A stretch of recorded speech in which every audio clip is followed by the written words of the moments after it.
বন্ধুরা, হ্যাঁ, এবার হয়তো তৃতীয় বিশ্বযুদ্ধের ডামাডোল সত্যি সত্যি শুরু হয়ে গেল। এবারে আমেরিকাকে তারা সরাসরি হুঁশিয়ারি উচ্চারণ করে বলেছে রাশিয়ার ধৈর্যের পরীক্ষা নেওয়া কোনোভাবেই ঠিক হবে না। রাশিয়ার ভূমির একটি ইঞ্চি যদি কোনোভাবে কারো দ্বারা ক্ষতিগ্রস্ত হয়, তাহলে 2020 সালের যে একটি তাদের পরমাণু ডকট্রিন ছিল, সেই অনুযায়ী ওই দেশটির কোনো অস্তিত্ব থাকবে না। অর্থাৎ তাদের পারমাণবিক যে প্রযুক্তিগত সক্ষমতার ব্যবহার ভিত্তিক একটি নীতিমালা রয়েছে, সেই নীতিমালার অধীনে রাশিয়ার সার্বভৌম নিরাপত্তা কারো দ্বারা বিঘ্নিত হলে তার উপরে সে পারমাণবিক হামলা বা কৌশলগত স্ট্র্যাটেজিক্যাল নিউক্লিয়ার ওয়েপন্স ব্যবহার করতে পারবে। সেক্ষেত্রে কি ইউক্রেন রাশিয়ার পরমাণু হামলার হুমকিতে রয়েছে কর্স্কে আক্রমণ পরিচালনার মাধ্যমে? বন্ধুরা, কার্স্কে যেহেতু রাশিয়ার একটি ভূমি এবং সেখানে ইউক্রেন দখলদারিত্ব নিয়েছে, সেখানে অনেক সম্পদ রয়েছে রাশিয়ার, তাই ইচ্ছা থাকা সত্ত্বেও তারা প্রচণ্ড মাত্রার হামলার মাধ্যমে ইউক্রেনকে এখান থেকে রাতারাতি বের করে দিতে পারছে না। রাশিয়া এখানে একটু ধীরচল নীতি অবলম্বন করছে। বন্ধুরা, তারপরে এখানে রাশিয়ান বাহিনী সুনির্দিষ্ট লক্ষ্যবস্তুতে হামলা চালিয়ে যাচ্ছে এবং ইউক্রেনীয় বাহিনীর দম বন্ধ করে দেওয়ার মতো অবস্থা তৈরি করছে। তবে অল আউট অ্যাটাক করলে রাশিয়ার হয়তো 1 থেকে 2 দিন লাগতে পারে পুরো এরিয়াটি মুক্ত করতে, এমনই মনে করা হয়। এখানে আমেরিকা এবং ব্রিটেন তাদের যে কোনো সমরাস্ত্র কর্স্কের অভ্যন্তরে ব্যবহার করার জন্য ইউক্রেনকে অনুমতি দিয়েছে। এই ব্যাপারটি মরার উপরে খাড়ার ঘা এবং আপনার অবশ্যই উনুনে তেল দেওয়ার মতো অবস্থার সৃষ্টি করেছে রাশিয়ার জন্য। রাশিয়া অবশ্যই এখন ইউক্রেন এবং অভ্যন্তরভিত্তিক যে সকল অবস্থানে ব্রিটেন আমেরিকার অবস্থান রয়েছে, সেগুলোকে লক্ষ্য করে হামলা চালানোর পরিকল্পনা করছে। অর্থাৎ ইউক্রেনের অভ্যন্তরে যে সকল বিদেশি অবস্থানগুলো রয়েছে, এতদিন পর্যন্ত রাশিয়া সম্ভবত সেইগুলোকে এড়িয়ে যেত। এখন সেগুলো তার শত্রুর তালিকায় চলে এসেছে এবং তারা স্পষ্টভাবে বলে দিয়েছে আগুন নিয়ে খেলা কোনোভাবেই বুদ্ধিমানের কাজ নয়। একটি পরমাণু শক্তিধর দেশ হিসেবে রাশিয়া তার ভূমির অভ্যন্তরে অন্য কোনো দেশের দখলদারিত্ব কোনোভাবেই মেনে নেবে না এবং এই ব্যাপারটিকে কাজে লাগিয়ে ইউক্রেন যদি কোনো ফায়দা লুটতে চায় এবং অবশ্যই তারা যদি কোনো আলোচনার মাধ্যমে ইউক্রেনকে শক্তিশালী অবস্থানে রাখতে চায়, সেটা তাদের ভুল ধারণা বলে রাশিয়ার তরফ থেকে স্পষ্ট করে জানিয়ে দেওয়া হয়েছে। বলেছে যে তাদের যে বিশেষ সামরিক অভিযান সেটি চলতে থাকবে এবং ইউক্রেনকে অবশ্যই যুদ্ধের বাস্তবতা মেনে অবশ্যই তাদেরকে আলোচনার টেবিলে বসতে হবে। এই কথার মর্মার্থ কি আপনারা বুঝতে পেরেছেন? হ্যাঁ, আপনাদের একটু বুঝিয়ে বলছি যে ইউক্রেনকে যুদ্ধের বর্তমান বাস্তবতার সাথে সম্পর্ক রেখে আলোচনায় বসতে হবে। এর মানে হচ্ছে ইউক্রেনের এগেনস্টে রাশিয়া যে প্রায় 1,20,000 থেকে 25,000 বর্গ কিলোমিটার দখল করে নিয়েছে, এখান থেকে রাশিয়ার কোনো সৈন্য সরাবে না এবং এটি স্থায়ীভাবে রাশিয়ার সাথে যুক্ত হবে বলে ইউক্রেনকে মেনে নিতে হবে। এর পূর্বে মিস্টার ভ্লাদিমির পুতিন বলেছিল লোহানস্ক এবং দনবাসের বাইরে যে সকল অবস্থান রাশিয়া দখল করেছে, সেই সকল অবস্থান থেকে রাশিয়া তার সৈন্য প্রত্যাহার করতে কোনো আপত্তি থাকবে না। কিন্তু এই কার্স্ক অভিযান পরিচালনা করার পরই তার মোটিভ এবং তার বর্তমান সিদ্ধান্তটি ঘুরে গেছে বলে মনে করা হচ্ছে। কিন্তু এই মুহূর্তে তিনি যে বক্তব্যটি দিচ্ছেন, সেটির সাথে পূর্বের বক্তব্যটির আপাতত মিল নাই। এই মুহূর্তে তিনি বক্তব্য দিচ্ছেন এটা, যদি এই মুহূর্তে আলোচনার মাধ্যমে রাশিয়া ইউক্রেন যুদ্ধটি শেষ করার কোনো প্রয়াস আসে, তাহলে সেক্ষেত্রে রাশিয়ার কোনো আপত্তি থাকবে না। আর তার অন্যতম উল্লেখযোগ্য বিষয় হলো ক্রিমিয়া সহ এতদিন পর্যন্ত মিস্টার ভ্লাদিমির পুতিন ইউক্রেনের যে সকল অঞ্চল দখল করে বসে আছেন, সেই সকল অঞ্চলকে রাশিয়ার বা রুশ ভূখণ্ড বলে স্বীকৃতি দিতে হবে ইউক্রেনকে। কিন্তু এই ব্যাপারটি ইউক্রেন কখনোই মেনে নেবে বলে মনে হয় না। আর এ কারণে ইউক্রেন রাশিয়ার অভ্যন্তরে তার একটি অবস্থান তৈরি করার চেষ্টা করেছে এবং তারা বিশ্বাস করে ভবিষ্যতে এই অবস্থানটি কাজে লাগিয়ে তারা যুদ্ধের শক্তিশালী অবস্থানের বাইরে এসে আলোচনায় শক্তিশালী অবস্থানে থাকতে পারবে। যদিও যুদ্ধতে তারা এখন শক্তিশালী অবস্থানে নাই, তবে তার এই বক্তব্য বা তার এই বাস্তবতা কি আসলে সঠিক সময়ের সাথে মিল থাকে? বন্ধুরা, আপনারা আপনাদের গুরুত্বপূর্ণ মন্তব্যগুলো অবশ্যই কমেন্টস বক্সে জানাতে ভুলবেন না। যুদ্ধের চরম বাস্তবতার ভিত্তিতে এখন কার্স্ক অঞ্চল হয়ে উঠেছে রাশিয়া ইউক্রেন যুদ্ধের অন্যতম একটি নিয়ন্ত্রক অবস্থা বা ব্যবস্থা। আমেরিকা এবং ব্রিটেন রাশিয়াকে চটিয়ে যে ধরনের উত্তেজনাকর পরিস্থিতি সৃষ্টি করেছেন, এখন মনে হচ্ছে তৃতীয় বিশ্বযুদ্ধের শুরু মধ্যপ্রাচ্য থেকে না হয়ে রাশিয়া থেকেও শুরু হয়ে যেতে পারে। কারণ ভলোদিমির জেলেনস্কির আপাতত রাশিয়ার অভ্যন্তরে হামলা চালানোর ক্ষেত্রে যে ধরনের হুঁশিয়ারি উচ্চারণ করা হয়েছে রাশিয়ার তরফ থেকে, সে বিষয়ে কোনো ভুরুক্ষেপ নাই। অর্থাৎ তার বক্তব্য হলো হাতে গুড় লাগাইয়ে দিলাম মুড়ির মধ্যে ঠেইলিয়া, যতগুলো মুড়ি আমার হাতে আসে সাইটে ছুটে খাই ফেলবো। বন্ধুরা, এখন এখানে এই মুড়ি ঠেলার মধ্যে তো আসলে বাস্তবতার ফারাক আছে অনেক। আপনি যা ইচ্ছে তাই করতে পারেন, কিন্তু এর ব্যতিরেকে যদি আপনার পরিণতি ডেকে আসে এমন যে এই যুদ্ধটি আপনার বাস্তব পরিণতি এবং বিশাল অংশ হারিয়ে যাবার ক্ষেত্রে একটি কারণ হিসেবে বা একটি রিজন হিসেবে কাজ করে, তখন আপনি কিভাবে কি করবেন? আর এই প্রেক্ষাপট বিবেচনায় মিস্টার ভলোদিমির জেলেনস্কি দ্রুততম সময়ের মধ্যে একটি স্টেটমেন্ট দিয়েছেন।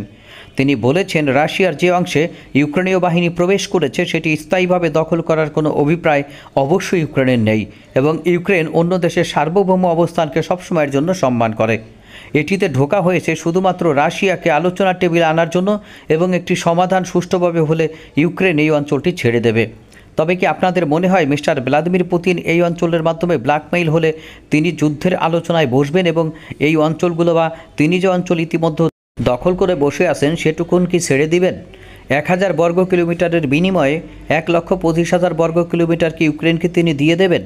নাকি তিনি এখানে স্ট্রাবল থেকে ইউক্রেনকে একটি স্পষ্ট বার্তা দিবেন, তুমি যদি কর্স থেকে তোমার সৈন্য প্রত্যাহার না করো, আমি সেখানে বিধ্বংসী সামরিক অভিযান পরিচালনা করব।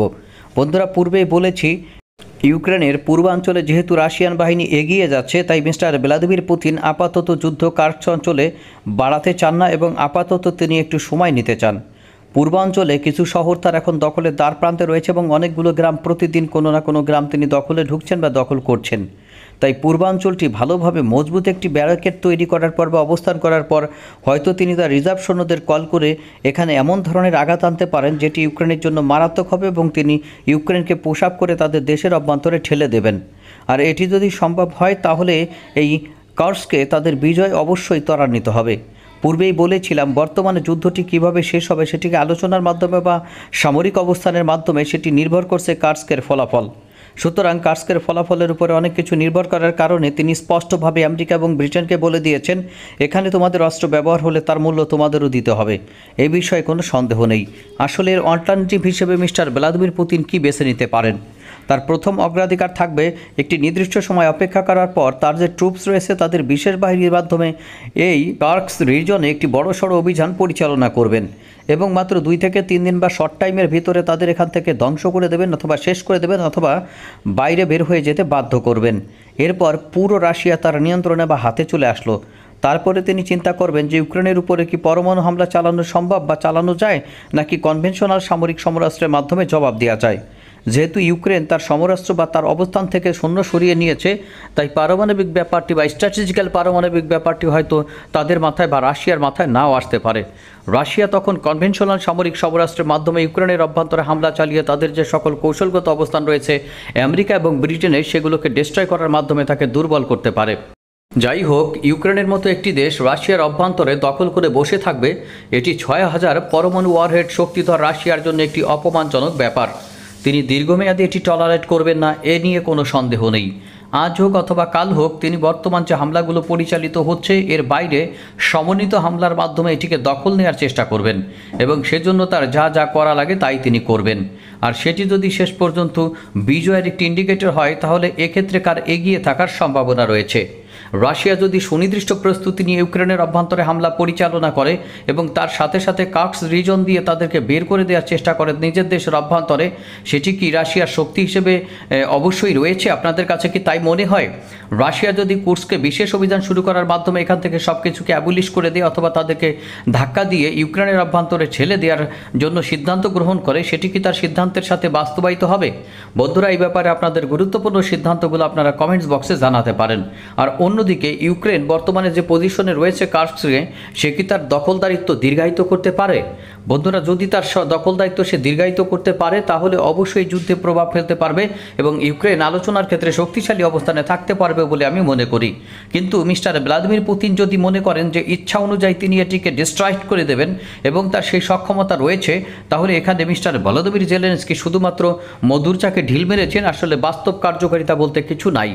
এবং এখান থেকে যদি তাদের বিতাড়ন করা হয়, তাদের সলিল সমাধি ঘটার সম্ভাবনা রয়েছে বর্তমান তাদের স্বাধীন সার্বভৌম ইউক্রেনের কপালে, এবং অবশ্যই তখন তাদের খণ্ডিত ইউক্রেন নিয়ে পরবর্তী সময়গুলোতে বেঁচে থাকতে হবে। মোটামুটি এটি হলো দৃশ্যমান বিষয়। এখন আপনারা জানতে পারেন বা আমার বক্তব্য কি, যে ইউক্রেনের কার্স্ক অভ্যন্তরে যদি রাশিয়ান বাহিনী সুনির্দিষ্ট পরিকল্পনা নিয়ে তাদেরকে বিতাড়ন করতে চায় এবং এটিকে উদ্ধার করতে চায়, সেই সক্ষমতা আছে নাকি রাশিয়ার, এবং সেটি কতদিনের মধ্যে তারা করতে পারে। বন্ধুরা, এক কথায় বলতে চাই, এখানে রাশিয়া যদি স্ট্র্যাটেজিক্যাল পরমাণু অস্ত্র ব্যবহার করে, সেটি কনভেনশনাল সামরিক সমরাস্ত্রের বাইরে গিয়ে এমন একটা উস্কানি হবে যেটি ন্যাটোকে এই যুদ্ধে নিশ্চিতভাবে টেনে নিয়ে আসবে। এখন ন্যাটোকে যদি সে টেনে নিয়ে আসতে চায়, তার এই ধরনের স্ট্র্যাটেজিক্যাল পরমাণু অস্ত্র ব্যবহার করার কোনো ওয়ে নাই। এক্ষেত্রে তার কনভেনশনাল সামরিক সমরাস্ত্র ব্যবহার করতে হবে এবং মারণ বিধ্বংসী হিসেবে সে ক্লাস্টার এবং ফাদার অফ অল বোম এগুলো ব্যবহার করতে পারে। আর এগুলো ব্যবহার করেই সে খুব ভালোভাবে সম্ভব কয়েকদিনের মধ্যে এটিকে রাশিয়ার ভিতরে করায়ত্ত করা। আশা করি সামগ্রিক ব্যাপারটি বুঝতে পেরেছি। এখন বক্তব্য হলো, এ ব্যাপারে আপনাদের বক্তব্য কী?